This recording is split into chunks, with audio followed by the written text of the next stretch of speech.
오늘은 예수님의 기적 시리즈 8번째 시간입니다. 오늘 본문에는 한쪽 손 마른 사람의 손이 회복된 이야기가 기록되어 있습니다. 예수님은 손 마른 사람의 손을 고쳐주셨습니다. 오늘 5절에 보면 그 손이 회복되었더라. 회복됐다는 말 되게 좋은 말이에요. 원래 상태대로 회복됐다는 얘기 얼마나 좋은 말인지 몰라요. 회복이라는 단어 참 좋은 말이죠. 마른 손이 어떻게 회복되었을까? 무엇이 그러한 기적을 일으키게 되었을까? 그런 내용들을 오늘 말씀을 통해서 살펴보려고 합니다. 모쪼록 말씀을 통해서 여러분과 제가 각자 필요한 대로 은혜 받는 귀한 시간 될 수 있기를 주님의 이름으로 축원합니다. 자, 오늘 사건이 이렇게 시작됩니다. 오늘 1절에 한쪽 손 마른 사람이 거기 있는지라 이렇게 기록되어 있죠. 여기 손 말랐다는 말은 무엇을 말하는 것일까? 마르다라고 번역된 헬란말 크세라이노라고 하는 단어는 식물이 있잖아요. 식물이 있는데 햇빛이 막 비치는데 물을 주지를 않았어요. 식물이 바짝바짝 시들어가지고 말라서 색깔들이 바래지고 말라 비틀어져 버리는 거, 그것을 크세라이노라는 단어를 쓰거든요. 그렇게 됐다는 겁니다. 손에 피가 또 뭐가 공급받지 못해서 점점 말라 비틀어져서 이렇게 막 색깔도 바래지고 말라 비틀어지는 것이에요. 그래서 그 크세라이노가 부끄럽다, 또 부끄럽게 하다, 움츠러들다, 혹은 위축시키다라는 단어로도 번역되어질 수 있습니다. 그렇잖아요. 원 상태가 아니라 말라 비틀어져서 색이 바뀌고 또 기능을 하지 못하니까 부끄러운 거예요. 그리고 위축되는 거죠. 그리고 움츠러들게 되는 거죠. 그런 뜻으로도 번역이 되는 단어입니다. 오늘 본문에는 마가복음이죠. 근데 이 본문 사건, 손 마른 사람이 손이 회복된 이 사건은 마태복음과 누가복음에도 기록되어 있는데, 특별히 누가복음의 저자인 누가는 의사 선생님이었잖아요. 의사는 좀 더 정확하게 이 증상을 표현해주고 있는데, 누가복음 6장 6절에는 오른손 마른 사람이라고 표현되어 있어요. 그러니까 오늘 본문의 마가복음에는 한쪽 손인데 누가는 정확하게 오른손이 마비되었다. 크세로스라고 하는 단어가 쓰였는데, 그 단어는 아까 얘기한 크세라이노와 어근이 같아요. 그러나 이미 마비된 뜻이에요. 형용사로. 그러니까 마비되어버린, 이제 기능이 잘 움직이지 않은 거예요. 말라 죽은, 부패되어진 오른손을 가지고 있던 사람이 있었다는 것입니다. 여러분, 우리가 어깨 수술이나 손 수술을 해도 왼쪽 수술을 하면 아이고 다행이네요 이러잖아요. 오른손이 쓸 수 있으니까. 그런데 오른손이 또 하필이면 오른손이 말라 비틀어져서 제 기능을 발휘하지 못하고 색이 바랬고 그것 때문에 부끄럽고 움츠러들고 위축된 어떤 사람이 있었다. 거기서부터 이제 본문이 시작되고 있죠. 그래서는 마비되었습니다. 움직일 수가 없었습니다. 그런데 그 사람이 회당에 있었다. 이것입니다. 어떻게 그 사람이 회당에 있을 수 있었을까? 회당에 들어갈 수 없었어요.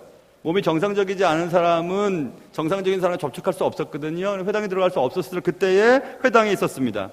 그게 자발적인 의지가 아니었음을 알 수 있죠. 그러면 왜 그가 회당에 있었을까? 그것은 2절에서 힌트를 얻을 수 있습니다. 사람들이 예수를 고발하려 하여 안식일에 그 사람을 고치시는가 주시하고 있거늘. 그러니까 사람들이 예수님을 고발하기 위해서 안식일날 과연 병자를 고칠까 않을까라는 것을 알기 위해서, 그것으로 말미암아 예수를 고발하기 위해서 안식일날 회당에 예수님이 계신 그곳에 손이 말라 비틀어져 있는 사람을 거기 앉혀 놓았다는 것을 우리는 행간을 통해서 추측할 수 있습니다. 아무튼 마비되어 색이 변하고 부패된 오른손을 가진 사람이 거기에 있었다. 이렇게 성경은 쓰여 있죠. 거기에 있었다. 거기는 회당이었습니다. 회당이 중요한 것이 아니라 거기 회당에 예수님이 계셨다는 것이 중요하죠.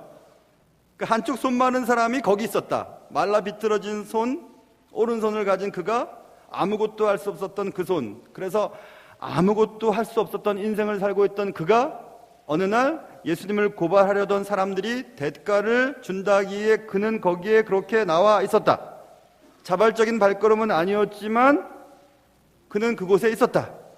오기도 싫었지만 말라 비틀어진 손 때문에 점점 누가 자신의 상태를 보고 뭐라고 할 것이 두려웠던 그가 올 수 있었던 환경이 아니었던 그가, 정결법 때문에 올 수 없었던 그가, 점점 색깔이 변하고 부패되어 가고 숨기고 싶었던 약점 때문에 사람들 앞에 설 수 없었던 그가, 자신의 손이 부끄러웠던 그가 그곳에 있었다, 이것입니다. 예수님을 고발하려던 사람들이 그에게 제의를 했습니다. 앉아만 있으면 보상해 줄게. 앉아만 있어봐. 그 얘기를 듣고 그는 그곳에 앉아 있었습니다. 우리도 여기 지금 많은 분들이 앉아 계시지만은 누가 한번 가보자고 해서 앉아 계신 분들도 계실 거예요. 한 번만 가면 짜장면 사줄게. 그래서 앉아 계신 분들도 계실 겁니다. 오후에 나오시면 기념품 드릴게요. 그래도 나와야 돼요, 여러분. 왜냐하면 거기에 예수님 계시기 때문에 그래요. 그는 어찌된 이유 때문에인지는 모르지만 회당에 있었습니다. 거기에는 예수님이 계셨고 예수님 앞에 서 있다는 것 자체가 그는 잘한 일이었습니다. 우리가 예배당에 오면 예수님이 계세요. 말씀 속에 계세요. 회중들 가운데 계세요. 그러니까 여러분들은 잘하신 거예요. 어떤 이유를 통해서 이곳에 앉아있는지 모르겠으나 여러분은 잘하신 것입니다. 오늘 여러분들을 잘했다고 여기시는 하나님께서 말씀을 듣는 가운데 큰 은혜 주시기를 주님의 이름으로 축원합니다.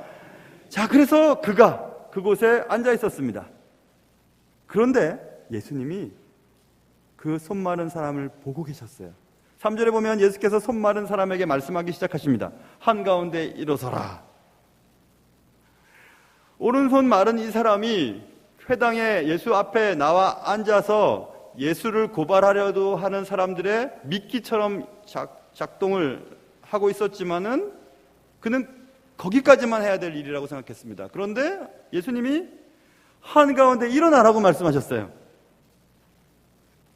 그건 생각하지 못했던 이야기입니다. 아니, 예배 드리고 있는데요, 몸이 정상적이지 않은 사람을 예배 한가운데 일어나라고 한 겁니다. 예수님이 일어나라고 얘기한 거예요. 아니, 부끄러운 것 때문에 감추고 싶었던 그가, 그리고 또 많은 사람들 앞에서 자신의 모습이 드러났을 때 어떤 경칠 일이 벌어질지도 모르는 그런 상황 가운데서 그가 일어나게 되었다는 사실입니다. 그러기 싫은데, 그러기 쉽지 않은데, 그러면 안 될 것 같은데, 그래 대가를 지불한다고 해서 여기까지 오긴 왔지만 내 모습이 드러날 만큼 다른 사람들 앞에서 일어나라고 하는 예수님의 이 명령을 어떻게 해야 될까?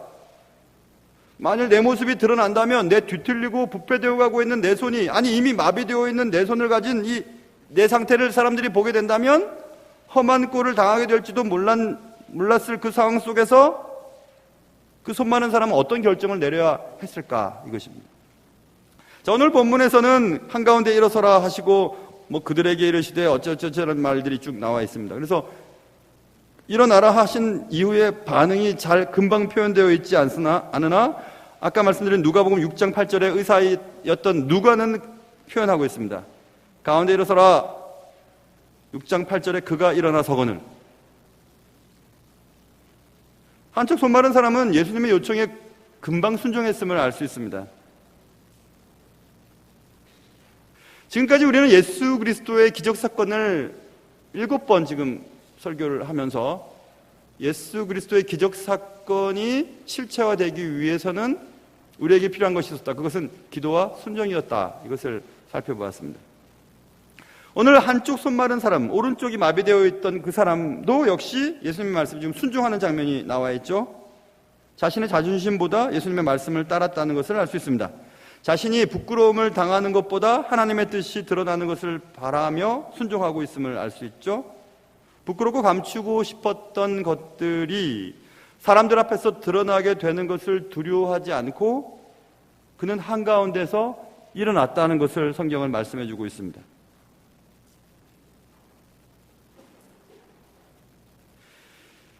예수 앞에서 우리는 우리가 감추었던 것들이 드러나야 합니다. 제일 예수님을 믿기 어려운 사람들이 누구냐 하면 나는 죄가 없다고 하는 사람들이에요. 나는 아무 문제가 없다고 하는 사람들입니다. 드러나지 않은 죄를 품고 있는 내가 예수 앞에서 다 드러나게 될 때, 내가 예수 아니면 구원받을 수 없다는 것을 느끼게 될 때, 그때부터 기적이 일어나게 되는데, 지금 오늘 본문에 숨기고 싶었던 그것을 드러내야만 하는 한가운데 일어서라 라는 말씀을 듣고 그 마른 손 마른 자는 일어났다는 것을 성경은 말씀해 주고 있죠. 사랑하는 성도 여러분, 여러분도 다 저도 마찬가지입니다. 우리가 완벽하지 않아요. 우리는 다 숨겨놓은 죄, 드러나면 부끄러운 거, 감추고 싶은 거 다 가지고 있습니다. 근데 그런 것들을 예수 앞에 드러내야만 합니다. 그래서 이 손 마른 사람은 한가운데 일어났습니다. 그리고 잠시 뒤 예수님께서 이렇게 또 말씀하십니다. 5절 보세요. 그들의 마음의 완악함을 탄식하사 노하심으로 그들을 둘러보시고 그 사람에게 이르시되, 그 사람, 손 마른 사람에게 말씀하십니다. 세 번째 말씀하시는 거예요. 네 손을 내밀라. 아니 이건 아니죠, 그렇죠? 이거는 아니죠. 주님, 아니 일어나라 해서 일어날 수는 있어요. 숨길 수도 있고, 사람들이 얘기해, 저 사람 왜 일어나라 그러는 거지? 무슨 얘기 하시려고 그러는 거지? 어차피 숨기고 있었습니다. 그런데 그가 그토록 감추고 싶었던 그 손을 내밀라고 주님이 또 말씀하고 계십니다. 이거 말도 안 되는 얘기죠. 예수님께서는 손이 지금 말라서 비틀려 있고 마비되어 있고 색깔이 변해 있고 보기 싫고 그래서 감추고 싶었고 이거 드러나면 창피한 그것을 지금 내밀라고 말씀하고 계십니다. 아니 예수님 이건 아니잖아요. 아니 그건 못하겠어요. 주님의 말씀을 순종하겠지만 그거는 못하겠어요. 그것은 내게 부끄러운 것이에요. 그것을 드러나면 사람들로부터 무슨 정을 칠 일이 생길지 모르면 창피합니다. 한쪽 손 마른 사람은 정말 고민에 빠졌습니다. 그런데 오늘 본문에 보면 5절에서 내 손을 내밀라 하시니 내밀매 바로 써 있어요. 어떤 주저함이나 고민 이 본문에 들어가 있지 않죠? 내 손을 내밀라 하시니 내밀매 바로 성경은 말씀하고 있습니다. 여기서 내밀다라고 하는 표현을 헬라 사전과 영어로 번역되어 있는 사전을 보면 stretch it out이라고 해석해 놓았어요. 이렇게 뻗치는 거예요. 바깥으로 이렇게 뻗치는 거예요. 그런데 이 stretch it out이라고 하는 이 해석 관용 어구가 기도를 설명할 때도 쓰이거든요. 그러니까 결국 그가 그의 마른 손을 예수 그리스도 앞에 내민 것은 기도의 행위였음을 알 수 있어요. 한쪽 손 마른 사람이 내민 손은 기도의 손이었습니다. 누가복음 5장에 우리가 이미 살펴보았지만은 밤새도록 수고했으나 고기를 한 마리 잡지 못했던 베드로의 배에 오르시고 깊은 곳으로 가라 하시고 그물을 내리라고 말씀하셨습니다. 그럴 때 시몬이 대답하죠. 시몬이 대답하여 이르되 선생님 우리들이 밤이 새도록 수고하였으되 잡은 것이 없지만은 말씀에 의지하여 내가 그물을 내리리다. 그거 같은 맥락이에요. 내가 아무 소용이 없을 거라고 내가 생각하고 또 밤새도록 수고 안 한 것도 아니고 그러나 말씀에 의지하여서 내가 그물을 내리겠습니다 라고 하는 그 믿음, 그 믿음의 행위가 지금 오늘 본문에 나와 있는 행위입니다. 왜 그러냐면 아까 말씀드렸어요. 이미 의사인 누가가 마비되어 버린 오른손을 가진 사람이었다고 말씀드렸죠. 근데 주님께서는 그 손을 내밀라고 말씀하셨어요. 아니 움직이지도 않고 움직일 수도 없고 이 손 가지고 이 손으로 움직였어야 했을까요? 아니 말도 안 되는 일을 지금 하라고 하시는 겁니다. 주님이 말도 안 되는 것을, 할 수 없는 것을. 그런데 손을 내밀라 하시니 내밀매 그 손이 회복되었다 이렇게 바로 써 있습니다. 이게 무슨 얘기입니까? 아니 마비된 손이 어떻게 움직일 수 있다는 말일까? 어렵게 조금씩 움직였을까? 아까 말씀드렸어요. 스트레치다 뻗은 거예요. 그냥 뻗어버린 겁니다. 주의 말씀을 의지하여서 내가 잡은 것이 없지만은 주의 말씀을 의지하여 그물을 내리리라는 것 똑같아요. 내가 움직일 수 없지만 주의 말씀을 의지하여서 주님이 내밀라고 하니까 내밀겠습니다 하고 내민 거예요. 내밀어준 거예요. 내밀어줬어요. 여기서 우리는 무엇을 알 수 있냐 하면요, 우리가 하나님의 말씀에 순종하고 하나님 말씀하신 일에 하겠다고 예스하면 못하는 일이 하나도 없다는 사실입니다. 하나님이 하게 하시면 다 할 수 있어요. 하나님이 우리에게 명령하실 때는 우리가 할 수 있는 능력까지도 제공해 주시지 할 수 없는 것을 가지고 하라고 하시는 분이 아니세요. 하나님이 우리에게 말씀하셨으면 그 말씀을 이룰 수 있는 모든 것까지 책임져 주시는 하나님이 우리 하나님인 것을 믿고 순종할 수 있는 여러분 되시기를 주님의 이름으로 축원합니다. 기적은 이렇게 순종할 때 시작되는 것입니다. 아니, 움직일 수도 없는 손을 내밀라고 내밀었더니 뻗쳐진 겁니다. 아니, 어떻게 이렇게 됐지? 주의 말씀을 의지하여 순종했을 때 그런 일이 벌어졌다는 것을 알 수 있습니다. 여러분, 이렇게 우리가 주의 말씀을 순종할 때 손 마른 사람은 이게 됐네? 하고 그가 이 기적이 경험되었음을 그가 깨닫게 됐다는 것을 알 수 있죠. 요즘에 축구 얘기로 그냥 정신이 없는 온 지구인들이 그렇죠. 지난주 우리 오후 예배 시간에 제가 축구 얘기 잠시 했지 않습니까? 우리가 독일 이긴 사건에 대한 비밀을 또 오늘 참 비밀 얘기를 많이 하는 비밀을 가르쳐 드리겠습니다. 지난주 오후 예배 때 제가 잠시 말씀드린, 저는 독일 경기를 보지를 못했어요. 왜냐하면 밤에 했고 그 다음날 새벽 예배 가는 게 더 중요하고 이기든지 지든지, 근데 이기면 좋겠다 하고 그냥 잠들었어요. 그냥 한참을 자고 있는데 어떤 여자가 막 저를 깨우기 시작했습니다. 막 깨우면서 너무너무 좋아가지고 독일과 경기가 한 1분 얼마 남아있는데 막 저를 깨우고 2대0으로 이기고 있다고, 숨이 너무 걱정됐어요. 2대0으로 이기고 있다고 막 그랬습니다. 그러면서 무슨 얘기를 했냐면, 내가 2대0으로 이기도록 기도를 했었다고, 지금까지. 그리고 기도를 했는데 처음에 점수를 내기보다 끝날 때쯤 점수를 내기를 위해서 기도했다고. 왜 그러냐 그랬더니, 처음에 점수를 내면 우리나라는 또 뒤집힌다는 거예요. 축구 전문가예요, 아주 그냥. 그래서 마지막에 골을 넣어서 이길 수 있도록 해달라고 기도를 했다는 거예요. 그리고 기도할 때 골을 넣은 사람이 회복될 수 있도록 기도했다는 거예요. 저는 몰랐어요, 누가 골을 넣었는지 그때까지. 그랬더니 첫 번째 골을 넣은 사람이 여차여차한 어려움이 있었는데 이번 골을 넣은 계기로 해서 회복되었다는 얘기를 알게 되었습니다. 그러면 너무너무 좋아하는 거예요. 그래서 제가 알았죠. 독일 이긴 것은 우리 아내의 기도 때문이었구나. 근데 여러분들 웃을지 모르지만 저는 분명히 믿어요. 제 아내가 분명히 그렇게 기도했거든요. 분명히 본인이 기도하고 자기가 기도했기 때문에 이겼다고 하고 2대0으로 이겼다고 얘기했거든요.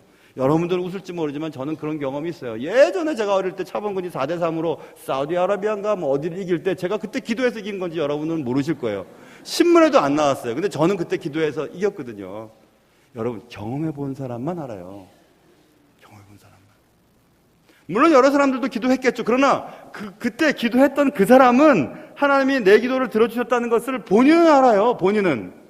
순종하지 않으면 몰라요. 그런데 내가 어떻게 손을 내밀 수도 없고 이거 움직이지도 않는 거를 내밀라고 그러지? 사람들 앞에서? 내밀라고 그랬더니 내밀었더니 내밀어지는 거예요. 어떻게 이런 일이 생겼죠? 하나님의 말씀 순종하면 그렇게 돼요. 사랑하는 성도 여러분, 그래서 오늘 성경에 마비된 손을 가진 이 사람의 회복 사건은 그가 하나님의 말씀에 순종하고 하나님께 뻗친 기도가 잘 동작을 해서 일어났다는 것을 알 수 있습니다. 우리는 누구든지 자신만의 약점들을 가지고 있습니다. 여러분 다 약점이 있으세요. 그것들은 때로 나를 주눅들게 만들죠. 돈은 많은데 여차여차한 일들 때문에 배우지를 못했어요. 공부는 많이 했는데 너무너무 돈이 없어요. 얼굴은 이쁜 것 같은데 몸이 장난이 아니에요. 또 너무 날씬한데 얼굴이 또 장난이 아니에요. 장난이에요. 그래서 너무 나를 비참하게 만들어요. 그것 때문에. 그래서 그것이 드러나면 부끄러워요. 부끄러울 것 같아요. 창피해요. 견딜 수 없을 것 같아요. 그래서 감춰요. 그것이 드러나게 되는 것을 두려워하죠. 그런데 하나님은 그것들이 드러나기를 원하세요. 어떻게 그럴 수 있느냐 하면요, 여러분 예수님을 진짜 만나면요, 우리의 가진 것과 갖지 못한 것, 배운 것과 배우지 못한 것, 우리의 형편 아무 문제가 안 됩니다. 당당해져요. 내 가진 것과 내 외모와 나의 형편 다 하시는 주님께서 가만히 알아서 하실 텐데 뭐 걱정일까 하고 당당해집니다. 그래서 예수 믿으면 행복해지는 거예요. 전혀 문제가 생기지 않아요. 예수 앞에, 사람들 앞에 부끄러울 것도 없고 감출 것도 없고 창피한 것도 없고 그래요. 내 모습 이런 거 다 사랑하세요. 내 환경 이런 거 다 하나님은 사랑하세요. 그리고 당당해질 수 있어요. 그렇게 내려놓기를 원하고 계세요. 그래서 더 이상 부끄럽지 않고 더 이상 주눅 들지 않고 더 이상 창피한 것도 없게 됩니다. 예수 믿는 즐거움이죠. 그래서 주님께서는 예수 안에서 그것이 회복되기를 바라고 계세요. 여러분 의사 선생님한테 가면 얼마 전에 이가 많이 아파가지고 병원에 갔었었는데 뭐 제 얘기도 듣기 전에 사진부터 찍자 그러더라고요. 사진을 찍은 후에 사진을 보면서 말하더라고요. 아빠야 뽑아야 되겠다고. 수술 전에 드러냄의 과정은 꼭 필요한 거죠. 우리가 누구인지 말씀 앞에서 예수 앞에서 누구인지를 알아야 그 다음부터 우리가 무엇을 어떻게 해야 되는지가 결정이 되는데 우리 계속 숨기고 있어요. 예수 앞에 드러내려고 하질 않아요. 사람들 앞에서도 자신의 약점을 계속 숨기고 있습니다. 그러니 고칠 수도 없는 거예요. 주님께서는 사람들 가운데서 한가운데 일어서라고 말씀하시고 가장 부끄럽고 창피하고 내놓기 싫은 그 손을 내밀라고 그 손을 내밀라고 말씀하셨어요. 내밀었더니 고쳐지게 되었다고 말씀하고 있습니다. 예수님은 그 손을 회복시켜 주실 수 있으신 분이셨어요. 말씀으로 얼마든지 그렇게 하실 수 있는 분이셨습니다. 그러나 부끄러운 손을 가진 그가 사람들 앞에서 당당하게 그의 손을 내밀고 예수 그리스도의 말씀에 순종하는 것을 보면서 사람들이 과연 예수 그리스도 앞에 순종했더니 저런 일이 벌어지는구나 라는 것을 보기를 원하셨다는 것을 알 수 있습니다. 여기서 회복이라고 번역된 헬라어 아포카디스템이라고 하는 단어는 원상태대로 복구되는 것을 말해요. 복구되는 것. 여러분과 제가 지금까지 자라면서 여러 가지 환경과 가정 형편과 또 여러 가지 실패의 경험들로 인해서 왜곡되어진 인성들을 가지고 있습니다.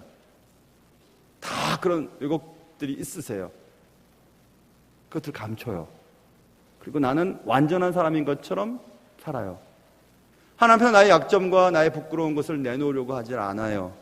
사람들 앞에서도 부끄러워서 그것을 드러내려고 하질 않습니다. 그렇다면 여전히 그것을 가지고 가야 할 것입니다. 사랑하는 성도 여러분, 하나님은 우리를 있는 그대로 사랑하세요. 있는 그대로. 우리의 약점과 실패와 모난 부분도 다 사랑하십니다. 그 예수 그리스도 앞에 우리의 본 모습을 내려놓고 예수 그리스도께서 나를 만지시고 원상태대로 예수님을 닮은 하나님을 닮은 원상태대로 회복되기를 주님이 바라고 계십니다. 회개하고 순종하고 기도하고 주님 앞에 나아갈 때 우리의 삶 속에 원상태대로 회복되어지는 기적이 일어날 것을 여러분 기대하시면서 살 수 있기를 주님의 이름으로 축원합니다. 부끄러운 손을 가진 이 한 사람, 이 사람이 기적을 경험하게 되었습니다. 그의 기적의 경험의 과정들을 우리는 다시 한번 살펴볼 수 있습니다. 그것은 그 기적을 경험하기 위해서 그 동기가 어찌됐든지 이유가 어찌됐든지 그는 거기에 있었습니다. 그 거기는 예수 앞이었습니다. 여러분 사람들 보기 싫어서 나 교회 안 나갈래. 아구스티누스가 그런 얘기했습니다. 교회를 어머니로 모시지 않는 자는 하나님을 아버지라 부를 수 없다고 말했습니다. 교회는 흠도 많고 또 세상 사람들로부터 욕도 많이 먹고 요즘 같은 세상에 진짜 예수 믿는다는 그 창피한 일들도 많이 벌입니다. 그럼에도 불구하고 교회는 여전히 하나님이 이 땅에 구원받을 사람들을 구하기 위해 만드신 귀한 조직체이며 유기체입니다. 교회를 사랑하지 아니하고 교회에 있지 아니하고 교회 속에서 주시는 말씀을 듣지 않는다면 우리는 절대로 주님을 만날 수 없을 것입니다. 다 약점들 갖고 계시잖아요. 여러분들 다 약점들 있으시잖아요. 그 약점들 하나님 앞에서는 아무것도 아니에요. 거기 예수님이 계신 거기로 날마다 나가실 수 있기를 바라고요. 그리고 그곳에서 예수님의 말씀이 들려진다면 하나님의 말씀이 들려진다면 그 말씀에 순종하기를 바라요. 아니 창피하게 왜 저런 말씀을 하시는가? 왜 저런 말씀을 나한테 하시는가? 저만 하면 내가 정말 누구한테 들으려고 하는지 다 들리지 않는가? 이런 생각하면서 그렇게 하지 마세요. 한가운데 일어나라 하시면 일어서시고 그리고 부끄러운 것을 내밀라 하시면 내밀고 순종하고 기도하기를 바랍니다. 우리의 마비된 감각 그리고 뒤틀린 마음 꼬인 생각 말라버린 감정들 그래서 부끄러운 것 내놓기 싫은 것, 나를 자신 없게 만드는 것, 감추고 싶은 것, 나를 비참하게 만드는 것, 그것 다 하나님 앞에 내려놓기를 바랍니다. 우리의 삶이 아기로 태어나서 지금까지 살면서 여러 가지 이유들로 인해서 온전하지가 않은 것 같아요. 어떤 사람은 어떤 분야에 대해서 너무 예민하고 어떤 분은 어떤 분야에 대해서 너무 거칠고 정직하지 못하고 상식적이지도 아니하고 예수를 믿는다고 하지만 예수 믿는 사람 못지않게 대충 살아가는 이런 모습들을 보면서 날마다 나의 삶을 예수 앞에 나가야 됩니다. 예수 앞에 나가야 돼요. 예수 앞에 거기 있어야 돼요.